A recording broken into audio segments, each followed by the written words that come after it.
ഞാനും മോനും മാത്രമായിട്ടൊരു യാത്ര പോവുകയാണേ. ചെയ്തൂട്ടി ടാറ്റ പോകണമെന്നും പറഞ്ഞ് കുറെ നേരം കരഞ്ഞെങ്കിലും അവസാനം ഞാൻ കൊണ്ടുപോയില്ല എന്നായപ്പോ തിരിച്ചെനിക്ക് ടാറ്റ പറയുന്നുണ്ടേ. ഇയാൾ ഇന്ന് ഭയങ്കര ഹാപ്പിയിലാണ് കേട്ടോ. അതിനൊരു കാരണം കൂടി ഉണ്ടേ. ഞങ്ങൾ ഇന്ന് പോകുന്നത് അടൂര് കണ്ണന്റെ വീട്ടിലേക്കാണ്. അതിന്റെ ഒരു ഹാപ്പിനെസ് ആണ് അവന്റെ മുഖത്തെ. നമ്മൾ സാധാരണക്കാർക്ക് എവിടെയെങ്കിലും പോകണമെങ്കിൽ ബസ് തന്നെയാണല്ലോ ശരണം. അതുകൊണ്ട് KSRTC ബസ്സിനകത്ത് കയറി ഇരിക്കുവാണേ. ഈ ബസ്സിനകത്ത് കയറി ടിക്കറ്റ് എടുക്കുമ്പോൾ ബാലൻസ് കിട്ടാനുള്ളതിനേക്കാളും കൂടുതൽ ടെൻഷനാണ് ഇടയ്ക്ക് ഒരു മഴ പെയ്യുമ്പോൾ ഈ ഷട്ടർ എല്ലാം ക്ലോസ് ചെയ്യുമ്പോൾ. കാരണം ഇറങ്ങേണ്ട സ്ഥലം എത്താറായോ, കഴിഞ്ഞു പോകുമോ എന്നൊക്കെ ഒരു ടെൻഷൻ.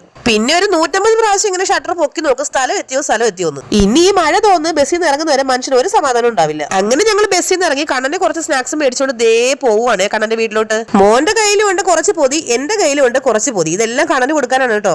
ഈ നടന്നു പോകുന്ന വഴി മുഴുവനും കാടാണ്. എനിക്ക് ഇതിലെ കൂടെ പോകാൻ ഭയങ്കര പേടിയാണ്. കാരണം എപ്പോഴാണ് പന്നി എടുത്ത് കുറുകെ ചാടുന്നതെന്ന് അറിയാൻ പറ്റില്ല. റോഡിൽ നിന്ന് കണ്ണന്റെ വീട്ടിലേക്ക് പോകുന്ന വഴിക്ക് ദേണ്ട ഈ ഒരു ഒറ്റ വീട് മാത്രമേ അവിടെ ഉള്ളൂ കേട്ടോ. ദേണ്ട ഈ നിൽക്കുന്ന അമ്മ ആ വീട്ടിൽ താമസിക്കുന്ന അമ്മയാണ്. നമ്മളെ കണ്ടപ്പോ ഓടി വന്നതാണ്. ഈ പച്ച നെറ്റടിച്ചിരിക്കുന്നത് എല്ലാം ഫാമാണ്. ആദ്യം ഇതിനകത്ത് ഫുള്ള് റബ്ബറായിരുന്നു. ഇപ്പൊ അവിടെ അതെല്ലാം വെട്ടിക്കളഞ്ഞിട്ട് ഫാം പണിതേക്കുവാണേ. കുറെ നാളുകൊണ്ട് തോരാത്ത മഴ കാരണം ദേണ്ട ഈ നടന്നു പോകുന്ന വഴി ഫുള്ള് ചെളിയായിരുന്നു കേട്ടോ. കണ്ണനോട് പറയാതാണ് ഞങ്ങൾ ഇങ്ങോട്ട് വന്നത്. അതുകൊണ്ട് തന്നെ കണ്ണനൊരു സർപ്രൈസ് കൊടുക്കാന്ന് പറഞ്ഞിട്ടാണ് വന്നത്. സർപ്രൈസ് കൊടുക്കാൻ വന്ന മോൻ ബസ്സിൽ നിന്ന് ഇറങ്ങിയപ്പോ മുതൽ കണ്ണപ്പച്ചോ എന്ന് വിളിച്ചുകൊണ്ടാണ് വീട്ടിലേക്ക് വരുന്നത്. ഇവിടെ വന്നിട്ട് അങ്ങനെ ആരും സർപ്രൈസ് കൊടുക്കാൻ വേണ്ടി നിൽക്കണ്ട. കണ്ണന്റെ ബോഡി ഗാർഡ് ആദ്യമേ ഇറങ്ങി വന്നിട്ടുണ്ട്. സർപ്രൈസ് കൊടുക്കാൻ വേണ്ടി വന്നിട്ട് അവസാനം പട്ടിയുടെ കടിയും മാച്ചോണ്ട് തിരിച്ചു പോകേണ്ട അവസ്ഥ വന്നെ. ഞങ്ങൾ വന്നപ്പോഴേക്കും കണ്ണൻ ഉറക്കമായിരുന്നേ. പെട്ടെന്ന് ചാടി എണിച്ചിട്ട് ഞങ്ങൾ കൊണ്ടുവന്ന സ്നാക്സ് എല്ലാം ഇരുന്ന് കഴിക്കുവാണേ. കണ്ണന് പിന്നെ എന്ത് കിട്ടിയാലും അതിലൊരു പങ്ക് പട്ടിക്കും കൊടുക്കൂട്ടോ. ഇല്ലെങ്കിൽ അവൻ കിട്ടുന്നവരെ സമരം ചെയ്യും.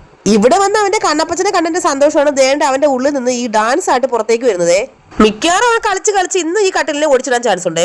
ഒരു സമയത്ത് ഫുള്ള് റബ്ബറും കാടുമായിട്ട് കിടന്ന സ്ഥലമാണ്. കാലം പോകുന്നതിനനുസരിച്ച് മാറുന്ന മാറ്റം കണ്ടില്ലേ. ഞങ്ങൾ വന്നപ്പോ ഹോട്ടലിൽ നിന്ന് ഫുഡൊക്കെ മേടിച്ചോണ്ട് വന്നായിരുന്നേ. എന്നും കണ്ണൻ തനിച്ചല്ലേ വെച്ച് കഴിക്കുന്നേ. ഇന്ന് ഇച്ചിരി പുറത്തുനിന്ന് കഴിക്കാന്ന് വിചാരിച്ചു. കണ്ണന് ഏറ്റവും ഇഷ്ടമുള്ള പൊറോട്ടയും ബീഫ് ഫ്രൈയുമാണ് ഞാൻ മേടിച്ചതേ. മോന് സാധാരണ ബീഫിനോട് അത്ര താല്പര്യം ഇല്ലാത്തതാണ്. പക്ഷെ ഇന്നത്തെ ബീഫും പൊറോട്ടയും ഭയങ്കര ടേസ്റ്റ് ആയിരുന്നു കേട്ടോ. അത് നല്ല ചൂട് പൊറോട്ടയും തേങ്ങാ കൊത്തൊക്കെ ഇട്ട് നന്നായിട്ട് വരട്ടി എടുത്ത ബീഫ് ഫ്രൈയും. കണ്ണ ഉറക്കത്തിൽ നിന്ന് അടിച്ചോടനെ ഞങ്ങളെ കണ്ടപ്പോ ആകെ കിളി പോയി ഇരിക്കുവാണേ. അതാണ് ഷർട്ടൊന്നും ഇടാതിരിക്കുന്നത് കേട്ടോ.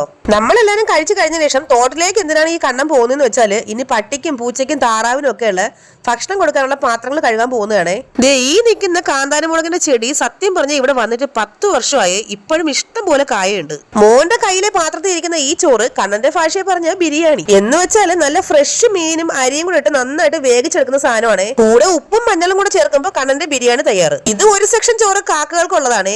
അങ്ങനെ കാക്ക, പട്ടി, താറാവ്, പൂച്ച എന്ന് വേണ്ട സകലമാന സാധനങ്ങൾക്കുള്ള ചോറ് ഈ വീടിന്റെ 4 സൈഡിലും ഉണ്ടാവേ. അങ്ങനെ എല്ലാവർക്കും ചോറൊക്കെ കൊടുത്തിട്ട് ഞങ്ങൾ നേരെ പോകുന്നത് തൊട്ടടുത്തുള്ള ഫാമിലേക്കാണ്. ഈ ഫാമിൽ ഒരുപാട് പശുക്കളും താറാവും കോഴിയും ഒക്കെ ഉണ്ട് കേട്ടോ. പണ്ട് ഒരിക്കലും സ്കൂളിൽ പോയിട്ട് വന്നപ്പോ ഒരു പശുവിനെ നൈസായിട്ട് തള്ളി തോട്ടിലിട്ടിട്ടുണ്ട്. അതിനുശേഷം എനിക്ക് പശുവിനെ ഭയങ്കര പേടിയാണ്. ഇവിടുത്തെ ഫാമിൽ പശുക്കൾക്ക് ഫാനൊക്കെ വെച്ച് കൊടുത്തിട്ടുണ്ട് കേട്ടോ. ഇപ്പൊ എല്ലാ ഫാമിലും ഇതൊക്കെ ഉണ്ടെന്നാണ് എനിക്ക് തോന്നുന്നത്. കാരണം ഭയങ്കര ചൂടല്ലേ. ഈ ഫാമിന്റെ കാവൽക്കാരനാണ് ദേണ്ട തറയിൽ കൂടെ ഓടി നടക്കുന്ന പീക്കിരി പയ്യൻ കേട്ടാ. ഇനി ആ പട്ടിക്കുട്ടിക്ക് ഇവിടെ ഉള്ള ഒരു പേരിട്ടേക്കുന്നത് എന്താന്ന് വെച്ചാല് ശത്രു എന്നാണ്. നമ്മൾ നടന്നു പോകുന്നതിന്റെ സൈഡിലായിട്ട് ഇഷ്ടം പോലെ താറാവുകൾ വെള്ളത്തിൽ അങ്ങനെ നീന്തി തുടിച്ച് നടപ്പുണ്ടേ. ഈ പാലത്തിലൂടെ നടന്നു പോകുമ്പോൾ സൂക്ഷിച്ചില്ലെങ്കിൽ താറാവിന്റെ കൂടെ നീന്തി തുടിക്കാനും പറ്റും. താറാവിന്റെ വെള്ളം കംപ്ലീറ്റ് നമുക്ക് കുടിക്കാനും പറ്റും. ദേണ്ട ഈ ഇരിക്കുന്ന കൂട്ടിനകത്താണ് നമ്മുടെ കോഴികളെല്ലാം ഉള്ളത്. ഇപ്പൊ ശരിക്കും പറഞ്ഞ ഫാം എന്നൊക്കെ കേൾക്കുമ്പോഴേ മനസ്സിനകത്തൊരു പേടിയാണ് കേട്ടോ. എന്താന്ന് വെച്ചാല് നമ്മൾ പണ്ട് ഫാം നടത്തി പൊട്ടി പൊളിഞ്ഞു പോയ ആൾക്കാരാണ് കേട്ടോ. അങ്ങനെ ആ വഴിക്കും പോയി കുറെ പൈസ. കണ്ടില്ലേ ഹൈടെക് കൂടിനകത്ത് ഇഷ്ടം പോലെ കോഴികൾ കിടപ്പുണ്ടേ. ഈ കിടക്കുന്ന ലെവൽമാരൊന്നും മുട്ടയിട്ട് തുടങ്ങിയിട്ടില്ല കേട്ടോ. കുഞ്ഞു കോഴികളാണേ. ഇത്രയും കോഴികൾ കൂട്ടിനകത്ത് കിടക്കുമ്പോ അൽക്കോഴിയായ ഞാൻ എവിടെ കൂടെ ഒരു വീഡിയോ എടുത്തില്ലെങ്കിൽ അത് മോശമല്ലേ. എന്നാ പിന്നെ ഒരു വീഡിയോ എടുക്കാന്ന് വിചാരിച്ചു. പാവം ഈ ഇച്ചിരി പോകുന്ന നായയുടെ മുഖത്ത് നോക്കിയിട്ട് ശത്രു എന്ന് പേരിടാൻ അവർക്ക് എങ്ങനെ തോന്നിയോ ആവോ. ഇവിടെ ഫാം നോക്കുന്നത് ഒരു അന്യസംസ്ഥാന തൊഴിലാളിയാണ്. അവന്റേതാണ് ഈ നായ്ക്കുട്ടിയെ. നമ്മൾ ഈ ചിക്കൂന്നും ടുട്ടൂന്നൊക്കെ വിളിക്കുന്ന പോലെ ആയിരിക്കും അവരുടെ നാട്ടിൽ ഈ ശത്രു എന്നുള്ള പേരല്ലേ. ഈ താറാവ് നീന്തുന്ന കുളം കണ്ടിട്ട് ഞാൻ നിസ്സാരമാണെന്ന് കരുതിയെങ്കിലും കണ്ണൻ പറഞ്ഞു 6 അടിയോളം താഴ്ചയുണ്ട് ആ കുളത്തിൽ നിന്ന്. ഇവിടെ ഈ ബക്കറ്റ് നിറയെ ഇരിക്കുന്നത് മീനിന്റെ വേസ്റ്റ് ആണ് കേട്ടോ താറാവിന് കൊടുക്കാനുള്ളത്.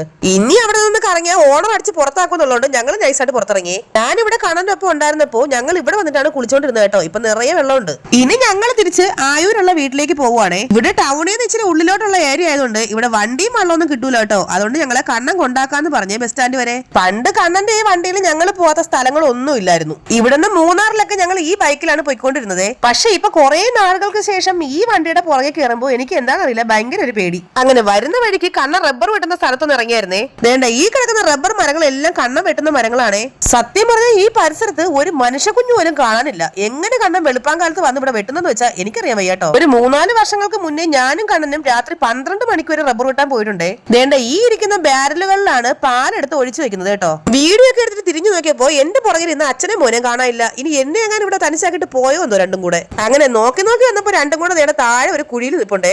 എന്നെ ഇവിടെ തനിച്ചാക്കിയിട്ട് അച്ഛനും മോനും കൂടെ നൈസായിട്ട് മുങ്ങാനുള്ള പരിപാടി എന്തെങ്കിലും ഉണ്ടെങ്കിൽ അതങ്ങ് കയ്യിൽ വെച്ചിരുന്നാൽ മതി എന്ന് ഞാൻ കണ്ണനോട് പറഞ്ഞിട്ടുണ്ടേ. അവസാനം തീയും വന്നില്ല ജ്യോതിയും വന്നില്ലെന്ന് പറയാനൊന്നും ഞാനും ഉണ്ടാവില്ല കേട്ടോ. ഒറ്റയ്ക്കാണെങ്കിൽ ഞാനിവിടെ എങ്ങനെ ബോധം കെട്ട് എപ്പോ വീണെന്ന് ചോദിച്ചാൽ മതി. മഞ്ഞ് പെയ്യുന്ന പ്രഭാതത്തിൽ അതിരാവിലെ മുന്തിരിത്തോപ്പി പോയപ്പോ അവിടെ മുന്തിരിവള്ളികൾ പൂത്തോ തളിർത്തോ അങ്ങനെ ഏതാണ്ടൊക്കെ പറയുമല്ലോ. അങ്ങനെ എന്തെങ്കിലുമൊക്കെ പറയാന്ന് പറഞ്ഞ് വണ്ടി കയറി ഇരുന്നപ്പോ ദേ ഈ നടുക്കിരിക്കുന്ന കട്ടറുമ്പില്ലേ അത് നുഴഞ്ഞു കയറി ഞങ്ങളുടെ ഇടയിൽ കയറി ഇരിപ്പുണ്ടേ. ഇനി ഞങ്ങൾ തിരിച്ച് കാടും മലയും വെള്ളവും എല്ലാം താണ്ടി വീട്ടിലേക്ക് പോവുകയാണേ. ചാനൽ എല്ലാവരും സബ്സ്ക്രൈബ് ചെയ്ത് സഹായിക്കണേ.